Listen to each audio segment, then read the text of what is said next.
Identify the correct sentence.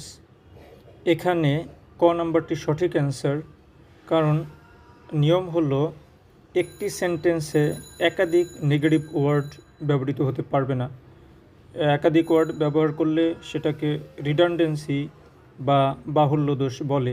যেহেতু hardly একটি negative word, hardly এখানে একটি নেগেটিভ ওয়ার্ড অর্থ কদাচিৎ, এবং এর পূর্বে বা পরে কোনো নেগেটিভ ওয়ার্ড ব্যবহার করলে সেটি বাহুল্য দোষ বা রিডান্ডেন্সি হবে।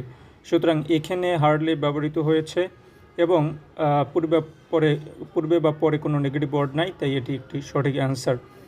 এবং অন্য একটি নিয়ম হলো হার্ডলি এটি একটি ফ্রিকোয়েন্সি, এটি প্রিন্সিপাল ভার্ব এবং অক্সিলারি ভার্বের মাঝখানে বসে, অর্থাৎ প্রিন্সিপাল ভার্বের আগে অক্সিলারি ভার্বের পরে বসে।